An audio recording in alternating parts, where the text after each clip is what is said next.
Mis compañeros me usaban como traductora gratis. No me contrataron para traducir. No estaba en mi descripción de puesto. Pero bastó que alguien dijera, ella sabe idiomas, para que, poco a poco, todos los correos, informes y presentaciones en otro idioma terminaran encima de mi mesa. Sin reconocimiento, sin tiempo asignado, sin un gracias que fuera más allá de un ¡ay, qué suerte tenerte aquí! Mientras ellos ponían sus nombres en documentos impecables, yo me quedaba hasta tarde corrigiendo frases que ni siquiera iban a ir firmadas por mí. Si te quedas conmigo, te voy a contar cómo pasé de ser la chica que te revisa el inglés en 5 minutos, a la mujer que un día decidió poner por escrito lo que estaba pasando, con nombres y apellidos, en un informe que yo misma pensaba que nunca iba a entregar, hasta que vi sus caras al leerlo. Me llamo Laura, tengo 34 años y esta es mi historia. En mi CV ponía orgullosa que hablaba 2 idiomas además del mío. Lo había conseguido a base de becas, trabajos de media jornada y muchas horas de estudio. Cuando entré en la empresa, lo mencioné como un plus, no como el centro de mi trabajo. Mi puesto era otro, coordinadora de proyectos. Pero en cuanto el primer correo en inglés aterrizó en la bandeja de entrada general, alguien dijo, pásaselo a Laura, que ella entiende. La primera vez fue casi un favor. ¿Puedes echarle un ojo a esto? Es solo ver si está bien escrito. Eran 2 párrafos. Lo revisé en 5 minutos. Hice un par de correcciones. Devolví el documento. El compañero sonrió. Gracias, eres una crack. Me sentí útil. Luego vinieron las segundas veces, las terceras, las décimas. Ya que estás, ¿me traduces este correo? ¿Te importa revisar esta presentación? Es para mañana, no tardo nada. Solo cambia 4 cosas. Tú lo haces en un momento. En un momento significaba parar mi trabajo, concentrarme en textos que no eran míos, cargar con la responsabilidad de que todo quedara perfecto porque Laura lo vio. Al principio lo hacía casi automáticamente. Sentía ese orgullo tonto de ser imprescindible. Hasta que empecé a notar que la balanza estaba descompensada. Mis propios proyectos se retrasaban porque estaba ayudando. Nadie me liberaba tiempo por esas tareas extra. Y curiosamente, cuando llegaban elogios de clientes por un informe en perfecto inglés, el reconocimiento iba a quien figuraba en la firma, nunca a mí. Recuerdo un caso concreto, un informe de 20 páginas para un cliente internacional. El responsable me pidió una revisión rápida el viernes a las 4 de la tarde. Me lo envió lleno de frases literales de traductor automático. Lo reescribí casi entero, frase por frase, mientras el resto de la oficina se iba a casa. A las 7 se lo devolví perfecto. El lunes siguiente, el jefe de ese equipo leyó en voz alta un correo del cliente. Quiero felicitar al equipo por la claridad del informe. Todos aplaudieron al responsable. Yo me quedé callada, con ojeras. Una compañera, en confianza, me susurró, «Sin ti, ese informe sería un meme». Yo me reí por no llorar. Lo que al principio era camaradería se convirtió en obligación. Cuando alguna vez decía, «Ahora no puedo, tengo mi propio plazo», las caras cambiaban. «¿Qué borde estás? Siempre te hemos echado una mano, y tú por un texto te pones así». Si se lo mandamos a agencia, tardan y encima cuesta dinero. Ahí estaba la clave. Yo era la agencia gratis. Empecé a observar un patrón que no me hacía ninguna gracia. No había tiempo oficial asignado para las traducciones. No había reconocimiento en evaluaciones. No había compensación económica. Pero sí había expectativa de que, si yo no lo hacía, era egoísta o poco compañera. Lo hablé en una evaluación de desempeño. Le dije a mi jefe directo, estoy dedicando mucho tiempo a traducir y revisar textos, y eso afecta a mi trabajo principal. Me gustaría que se reconozca o se organice de otra forma. Él sonrió, condescendiente. Bueno, es que tener a alguien que domina idiomas es una suerte para el departamento. Lo vemos como algo positivo en tu perfil. Positivo, sí, hasta que pedías que ese positivo se tradujera en algo real. La situación tocó fondo el día que descubrí, de casualidad, que había una partida de presupuesto destinada precisamente a servicios de traducción y revisión externa, que casi nunca se usaba. ¿Por qué? Porque ya tenían a su traductora interna. Gratis. Lo vi en un informe interno de costes. Ahí estaban los nombres de las personas que habían decidido eso, las veces que solicitaron ese presupuesto y la nota al margen. Se resuelve internamente. Internamente significaba Laura lo hace. Me hervía la sangre. Yo no estaba en ese informe. Mi nombre no aparecía. A ojos de la empresa, mis horas extra de traducción no existían. Fue entonces cuando empecé a escribir mi propio informe. No era una venganza, era un registro. Empecé a apuntar. Fecha. ¿Quién me pedía qué? ¿Cuánto tiempo real me llevaba? Si afectaba o no a mis tareas. Si se lo había comentado a mi jefe. Al principio lo hacía en una libreta, luego en un archivo. Cada vez que alguien venía con el típico, es solo cambiar 4 cosas, yo anotaba. No dejé de ayudar de golpe.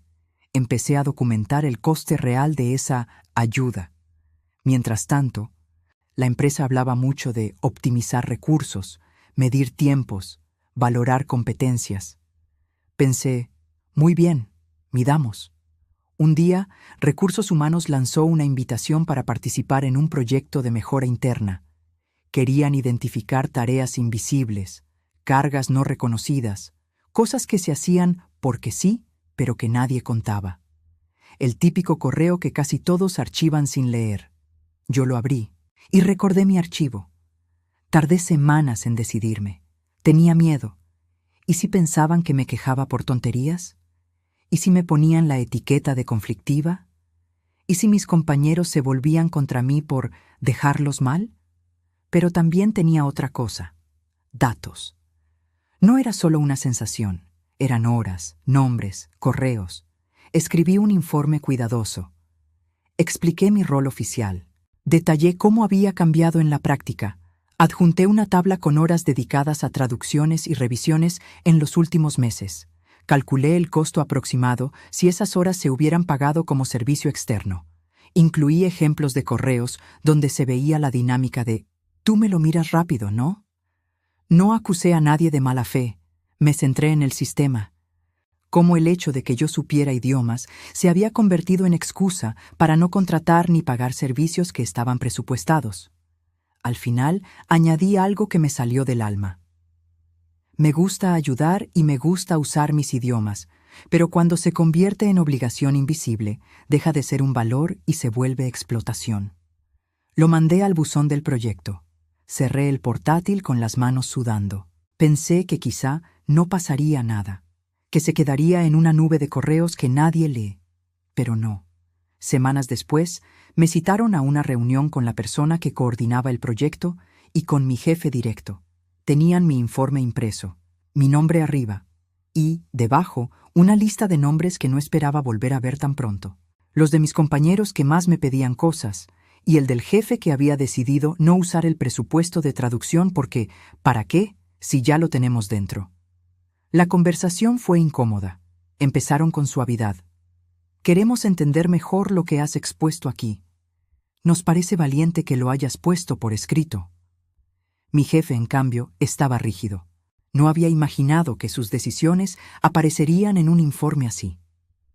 Les conté una por una las situaciones, cómo me pedían las cosas, cómo afectaba a mi carga de trabajo, cómo se asumía que, por saber idiomas, tenía que estar disponible siempre. Él intentó defenderse. Estos son cosas de equipo. Ella siempre se ha ofrecido, nunca se quejó. Respiré y por primera vez dije exactamente lo que sentía. Que yo me calle no significa que esté bien. Significa que tenía miedo de quedar mal. Y todo el mundo daba por hecho que mi tiempo valía menos que el suyo. Lo más potente no fue lo que dije yo, fue lo que mostró mi informe. Números, horas, comparaciones con el presupuesto externo, el coordinador del proyecto, que no tenía relación emocional con nosotros, fue claro. Estamos cargando sobre una persona una función que no está en su puesto, no se reconoce y tiene valor económico real. Y lo estamos normalizando. Decidieron hacer algo que yo nunca habría imaginado. Crear un protocolo para solicitar traducciones, registrar oficialmente esa tarea como parte de mi rol temporalmente y, a medio plazo, contratar apoyo externo o redefinir mi puesto, con un complemento salarial asociado. Mientras tanto, lanzaron una formación obligatoria sobre tareas invisibles y sesgos de equipo. Y ahí fue donde mis compañeros vieron su nombre en el informe que nunca pensaron que existiría. No se mencionaron en público, pero en las diapositivas aparecían extractos de frases. Tú lo haces en un momento. Ya que sabes inglés, revísame esto. Si no lo haces tú, hay que pagar fuera. Ellos reconocieron sus palabras, reconocieron su tono y reconocieron sus nombres en el documento original cuando les llegó el resumen interno para revisar. El ambiente cambió. Algunos se acercaron con verdadera vergüenza. No me daba cuenta de cuánto te estaba cargando. Pensaba que no te importaba. Me acostumbré a pedirte todo. Otros se pusieron a la defensiva.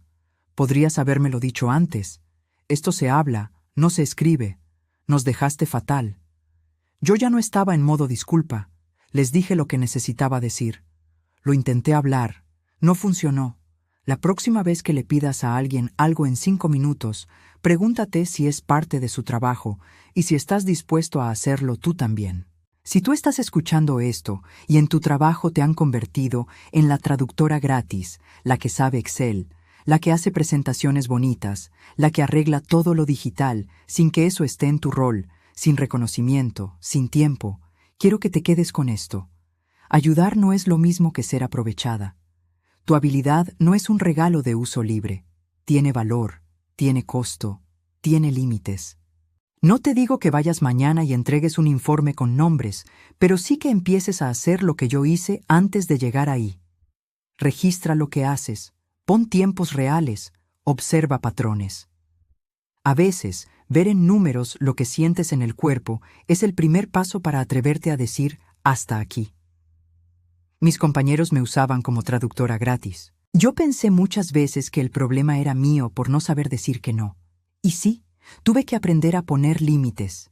Pero también era suyo, por dar por hecho que mi tiempo valía menos que el presupuesto de una factura externa. El día que vieron sus nombres vinculados a esa dinámica en un informe interno, entendieron algo que a mí me llevó años comprender. Que el silencio de alguien no significa que no esté pasando nada. Y que, de vez en cuando, ese silencio se rompe en el lugar menos cómodo para todos. En un documento que alguien, como yo, se cansó de guardar solo para sí.